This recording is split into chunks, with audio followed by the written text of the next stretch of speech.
Hello and welcome to this episode of the Insurance Brokers Podcast. On today's episode, we're delighted to be speaking to the CEO of BLW Insurance, a name many of you will know as Brett Sainty. Brett has over 30 years experience in the industry, and today we're talking about the hardening market, the importance of the independent broker, and why mental health plays a big part in our industry. Good afternoon, Brett. Thank you so much for joining me on today's podcast. We're going to pretty much redo the conversation we had yesterday, which was very, very interesting. And I'm sure lots of people will be very interested to hear what you've got to say. So welcome. Thank you for joining me. Thank you, Sarah. And I thoroughly enjoyed yesterday's conversation. So it's one that I'm very happy to repeat with you today. Fabulous. I think it would be really great if you would give us a bit of an overview of your background. I'm sure most people have heard your name. So tell us who is Brett Sainty?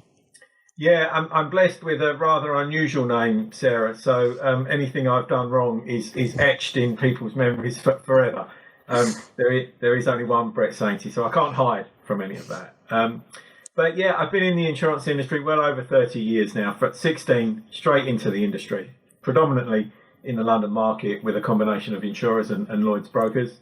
And currently I'm the Chief Executive Officer and owner of BLW Insurance Brokers Limited, which is a Lloyd's cover holder. We're in the eye of the storm at the moment because we do promote ourselves as dealing with more challenging risks, and there's lots of those about at the moment, and the market is in a really difficult spot, and I'm quite passionate about us working together collectively, brokers and insurers, to try and make it as best we possibly can, ultimately for the end user, the customer. I've had some really interesting conversations around this topic lately, and I completely agree with you. Before we get into it, what does BLW stand for? Yeah, BLW is the founding partners of the business. So that was 50 years ago in 1971. So we didn't want to change that brand. It was important to us that we kept that continuity. Fabulous. So Brett, talk, because BLW are quite interesting in terms of where their markets are. You've had a lot of experience across different elements of the insurance industry. And as you've just said, you're in the eye of the storm right at the moment. Talk to us about this hard market that everybody's talking to us about at the moment. What's your take on it? Where are we going? Where have we been and why? Yeah, it is a hard market, a very, very challenging market, Sarah. And I think it's important that I'm sure we'll touch on COVID today and lots of different topics and around the challenges that brings. But it's important to remember that there were signs of this hardening market pre-COVID. And it's important, I think, that we understand what's driving the hard market. And it's a significant reduction in capacity, ultimately, that's driving that. But equally, we also have to acknowledge that this has largely been as a consequence of insurers not making an underwriting profit. So they've paid more out in claims than they've collected in premium. Probably for close on 20 years, which essentially wasn't a huge problem when interest rates were quite high and the bond market was very vibrant. So you could run a business with a combined operating ratio of over 100% and still satisfy your shareholders and still keep the business going. But unfortunately, in recent years, interest rates are very low. The bond market's very flat. So we've had to start trying to get back to the basics of making an underwriting profit. And that's why we're seeing this really quite dramatic hardening of rates, and the change in appetite from composite insurers is becoming much more narrow as that happens. So it's been some time, I think, in the making, and it isn't just COVID related. Yeah, I think that's one of the points that can get lost, because COVID's going to take a hit for a lot of things that were going wrong beforehand, and not just in the insurance industry. But I see that kind of trend happening quite a lot. Talk to me a little bit about what that means for specific industries. We all know the PI market's going crazy at the moment. What is it going to mean for our sort of global economy, for the VSMEs and the SMEs, of which make up the large proportion of commercial interests? what's it going to mean for them? Well, you're right, and you're right to pick out professional indemnity, directors and officers insurance, anything with a longer tail. Now, what we mean by that in the insurance industry is we're referring to that liability or financial risks cover, where the impact of claims can actually span over a much longer period, many, many years. So those classes with a longer tail for liability and financial loss claims are going to be the first area that insurers look at and look to reduce their line on. So that's why we're seeing this really, really quite intense action on risks like professional indemnity and directors and officers insurance and some of the riskier liability risks. I was having a conversation on this with somebody from Markel, might even have been yesterday. And one of the things that he was saying was, we were talking about retention and how retention is going to be a problem because a lot of brokers, and you mentioned this right at the beginning, may not have a carrier partner that can take some of the trickier risks, of which there are more now, that the definition of tricky risk has significantly widened. What's going to happen there? Yeah, well, we're in a really challenging situation. There is, aren't we? And one over the course of the last year where I personally have seen the very best of insurance companies and also the very worst. So by that I mean as insurers look to move towards an underwriting profit and they look at rate strength, they're also looking at what would be defined as non-standard risks. Now there's a broad definition, isn't there? Non-standard. You know, what becomes non-standard? If a small chain of hotels was previously occupied and trading as a going concern for hotels and has been closed during COVID, are they now unoccupied? And there are insurers that will consider them to now be unoccupied and consequently will be imposing either a significant reduction in the cover that they provide, along with a significant increase in the premium, or declining to offer terms altogether. So it's forcing business to be moved around the market, which, as you say, some brokers won't have facilities to find solutions to that. Then we need to consider, of course, don't we, the customer at the end of this. So there's been conversations that many brokers have had whereby we're simultaneously declining indemnity on what the public perception is of a legitimate business interruption claim under COVID, and unhelpfully, we're following that up with a reduction in cover and a significant increase in premium, or sometimes a trebling in premium and having to change markets. So when I talk about the industry has work to do reputationally, you'll understand that it's important that we don't underestimate that. Yeah, I think you're absolutely right. And I think the end customer, so I've had a lot of conversations recently about the problems that this sort of underpinning gives brokers on their retention and on their new business. And what comes up consistently in the conversations I'm having is we can't hide away from it. We've got to face it head on with an explanation to the end customer about why. And that feeds into what I think is a fundamental principle of the human race that we don't always get very well, and that's communication. Communication is absolutely critical in what we're talking about here. Do you know, Sarah, I couldn't agree with you more. And, you know, if I was a betting man, I bet the three expressions that we will use more than anyone else, than any other phrase or word during this discussion and over the next 18 months will be communication. Closely followed by collaborative working and shared understanding. And the whole industry now, and by that I mean insurers, brokers, trades that are associated with our industry and Lloyd's, we really must get better at that communication and particularly advancing it. So, if we're dealing with a tricky renewal, then we need to be engaged with the customer 3 months before. And engaged with the insurer 3 months before. And if there's a risk of the insurer declining to offer renewal, we've got to get on the front foot and find an alternative market to that. But communication, absolutely vital. Yeah. One of the things that I'm putting together a webinar at the moment that we're doing with in partnership with Markel, and one of the things that I read when I was putting it together was this idea that we're not solution sellers anymore. That's almost gone. What we need to be doing now, what our clients need us to be doing, is understanding, identifying, and then providing a solution for whatever the problem is. And that requires so much more than an insurance focus.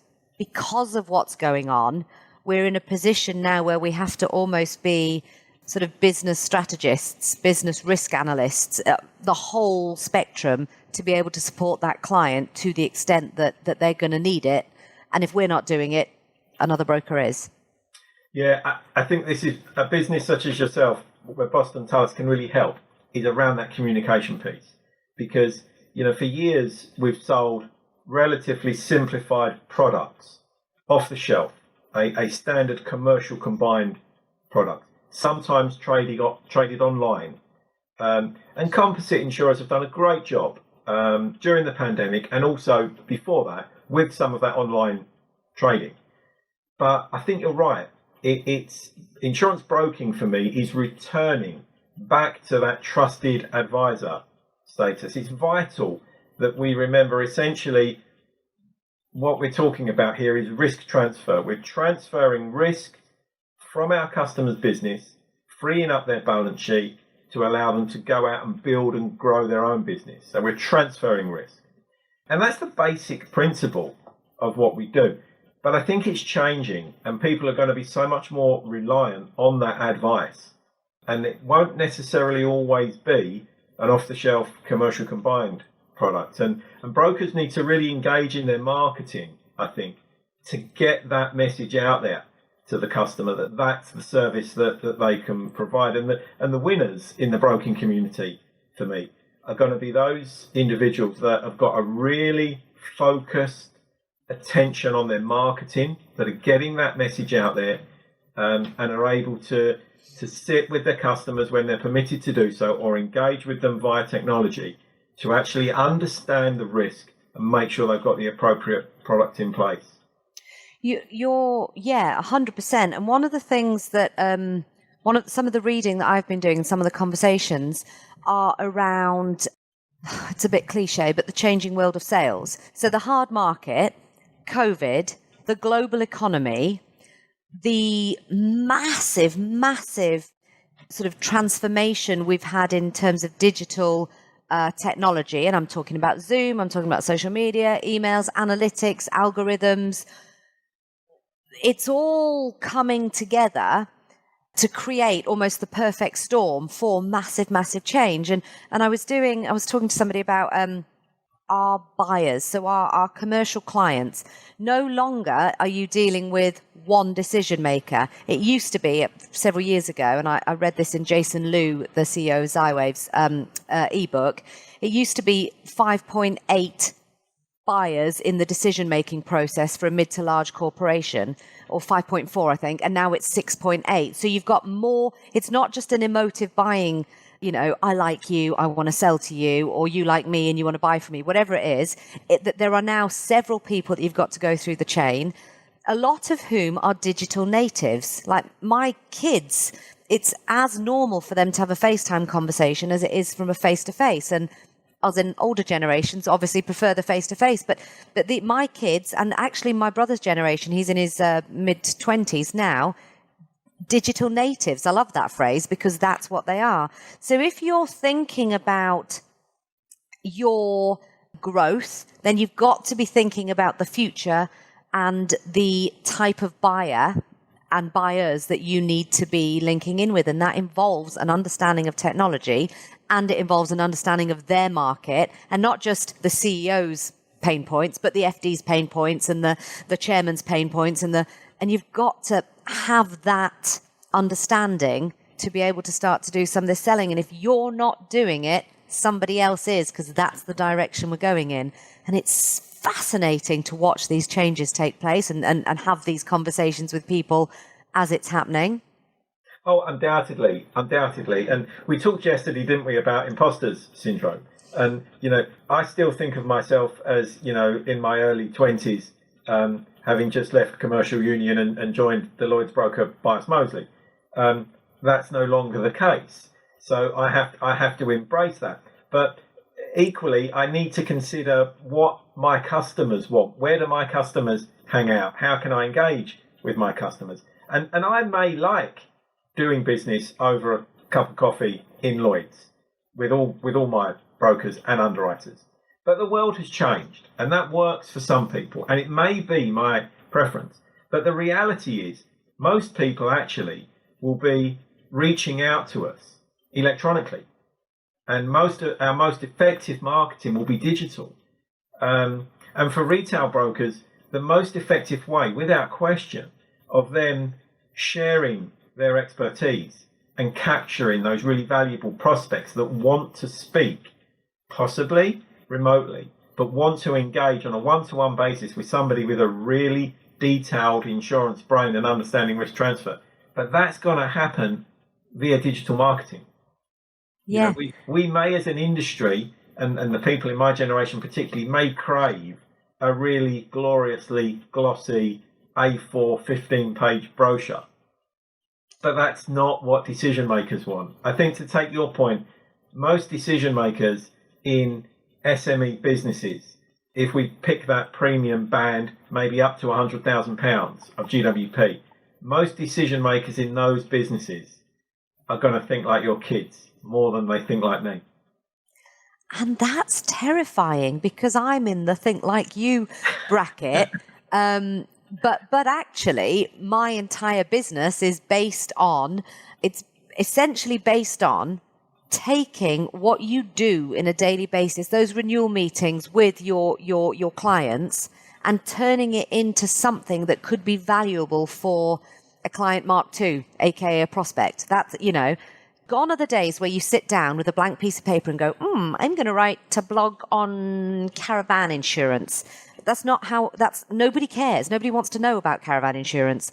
But perhaps maybe go and speak to the owner of a big caravan company and say, what keeps you up at night? I get that. I've had this experience and I was able to help my client in this way. Capture it on some kind of digital, Zoom, WebEx, C3X, whatever, and use that as your raw content. You can just do so much with it. And that's where everything's going. It builds into the trusted advisor solutions, understanding, speaking to their in-tray, everything that you should be doing to be an effective sales business, which really is what all businesses are, unless you're not for profit and you're doing something else. But, a business that's for profit is based on how much they sell of whatever it is, service, product, etc. So let's do it well. Let's integrate it with marketing. Absolutely. I mean, if you consider, Sarah, and there was, I can't remember the guy's name now, Seth, he does a lot of LinkedIn. Godin. Yeah. He does a great item about LinkedIn, he's looking for two guys in a particular sector. And one guy has got a great LinkedIn profile. And, it's very clear what he does and what his expertise is. And he can't find the other guy on LinkedIn. And it transpires the other guy is super talented, but no one knows. He's vacant almost on LinkedIn. He doesn't exist. So Seth goes on to say, this guy, I can't find this guy. Who is he? And it's being visible, isn't it? It's making your expertise visible, which, Boston Tellers can help hugely with. And the insurance broking needs that. It really does. It does. But I think the point that's really, really salient here is it's integrated into everything we do.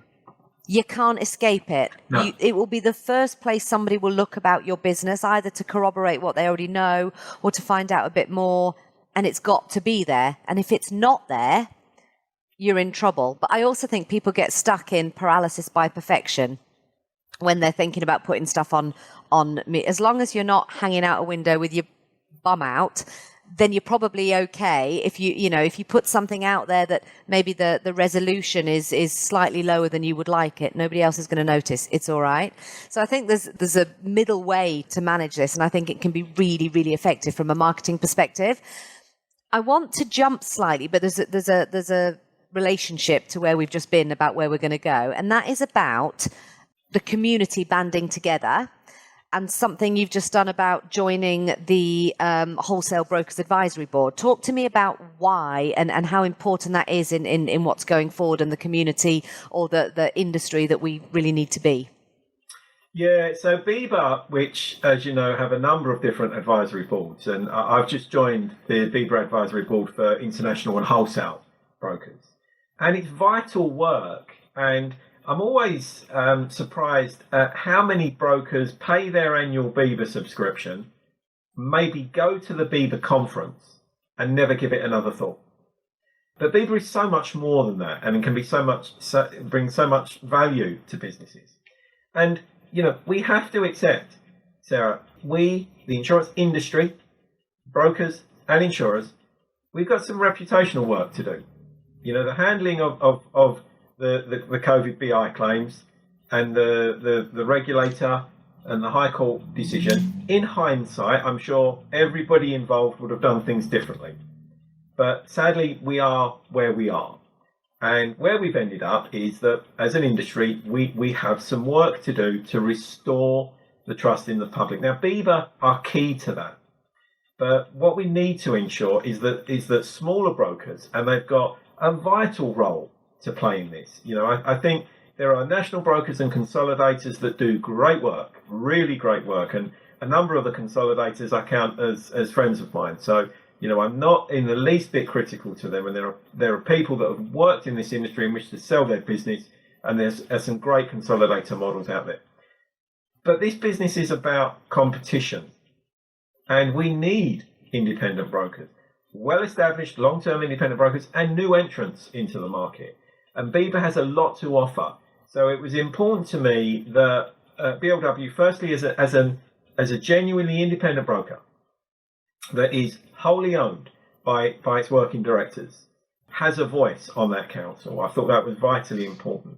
And secondly, there's nothing quite like being on an advisory board because you can poke a bit harder. You can actually say, come on. And those guys encourage that. Steve White's doing a great job at BIBA. But you got to get up into these people, Sarah, and say, come on, we need some help. And this is what's happening. These are the problems that smaller brokers have got. This is the perception of us in the public domain. So for me, joining that advisory board, was something that I felt compelled to do. Actually. I have a question for you on it. I had a conversation with somebody who I won't mention for the purposes of this, but I'd like your take on the conversation. There's so much that BIBA can offer independent brokers, but there is so much that's being missed in terms of what they could be offering. And the conversation generally was around the benefit to being free to brokers, but charging non-brokers who could provide some really valuable work for brokers, sort of almost pricing them out. Like, for example, we're not broker BIBA members because it's just an astronomical fee for us to join. But what we do for brokers with brokers is very, very valuable. And the clients we've got, would corroborate that. So, but discuss that. And what this particular person I was to said was he thinks that flipping BIBA on the head and charging a nominal fee for the broker base to be able to access some of the external offerings would be something that he thinks they should be considering, like a full-scale change of how the BIBA structure is. What do you think of that as somebody that sits on the advisory board and is close to BIBA? Yeah, I think BIBA is always open to new suggestions, and it certainly recognises that we are going through, as an industry, we are going through an extensive period of change at the moment. And we can't be closed to how we're structured at the moment with what we would consider to be people outside of the industry potentially supporting BIBA. So they are open to that. And my experience of working with BIBA is that those types of discussions are always received positively. But as an industry, and I'm not talking about BBAT in isolation now, we are slow, Sarah. We are slow to change. I hadn't noticed. Right. This is not something I'd come across. You're speaking to someone who, spends a significant amount of his time outside of COVID, in and out of the Lloyd's building, getting pieces of paper signed, which hasn't changed in 375 years. So we are slow to change, but Lloyd's is evolving. Lloyd's is now an old, die-hard Lloyd's men. We call them three-room guys that, they worked in all three of the different Lloyd's buildings. These three-room guys there's a few of them left, are even saying, I'm pleased that we're trading electronically. Okay, so there is change. I think the way that BBA is structured over time will change. They will evolve, and they're great at that. So maybe we can take that offline, and I'll see if I can't move that forward for you. I'd be delighted to. Yeah, that'd be fabulous. Absolutely. So shifting left a bit slightly, but still related to this sort of industry-wide, and obviously what you're doing at BLW is fabulous in terms of working in in our industry for the industry. Tell me about what you've done in Scotland. What you're doing in Scotland. Yeah, what we're doing in Scotland. I love Scotland. It's a great place to do business. I don't know if you've had any experience of working up there. Great place to do business. A lot of integrity in Scotland. But really, our driving objective for operating in Scotland was that we were acutely aware of this term, the London market. That's a challenging risk. It needs to go into the London market. Where does the expertise exist in the London market? So I don't want to get political with you now about the union. Go on. Or no, let's not go there. But that's not entirely true. There's some exceptionally talented and some of the most intellectually gifted underwriters. Of course, they're spread all over the globe, aren't they? So there will be some in Scotland, that are great. But the fact remains that the epicenter of the world's insurance market, Lloyd's, the oldest institution in the world, whose tagline is Lloyd's insures the world, that is in London. But the access to Lloyd's and London market solutions for small independent brokers in Scotland was very, very limited. Their choices were that, they either tried to find a broker in London or they went to one of the nationals. Now, again, I reiterate, there's some great national brokers about and they do great work, but they're structured differently to BLW. They won't put a senior placing broker into Lloyd's for a premium paying £15,000. They can't, but BLW can. But in order to trade effectively with brokers in Scotland, we needed to have a presence up there. And quite rightly, the Scots want to keep, they want to hear an accent that's reflective of theirs, not mine. And B, they want to have a guy that they can actually see and engage with. So it was a no-brainer for us that we provided that really, really smooth avenue from Scotland into the London market. And it's worked incredibly well for us. But it's about finding solutions to those really challenging risks in those locations. And consequently, Scotland has worked brilliantly for us.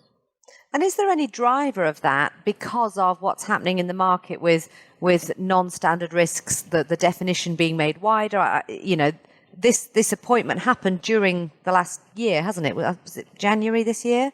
Oh yeah, absolutely. I make no secret of the fact this was not a piece of strategic genius thinking on the part of me or BLW. This was entirely driven by us being responsive to opportunity, and the hardening of the market gave us that opportunity, because it's undeniable that business that composite insurers would have very comfortably written 18 months ago that I would define as vanilla, a pretty standard risk. Many of those types of risks now, for a whole host of different reasons, are no longer considered vanilla risks. And the smaller Scottish independent brokers need a solution to that for their customers. So yeah, it was that change in market condition that drove us to that so quickly. Yeah, I had did a podcast this morning with a clinical psychologist in relation to a different business that I run. And one of the things he said is, sometimes we just need to step back. The world's going to move on anyway, and you can react to things as they come.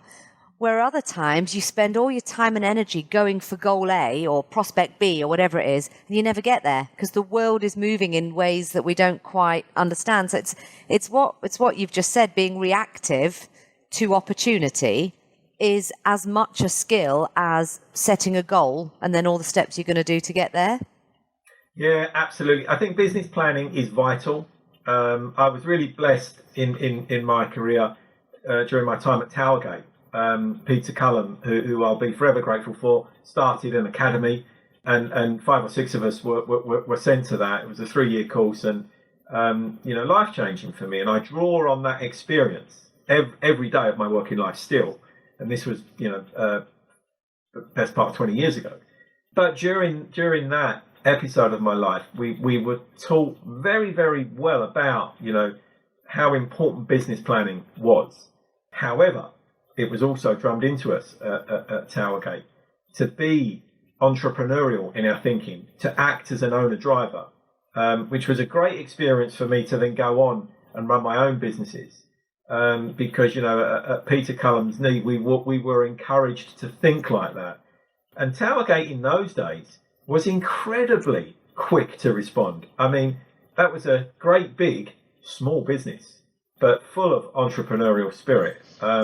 And that's really, looking back at that, it taught me to be opportunistic.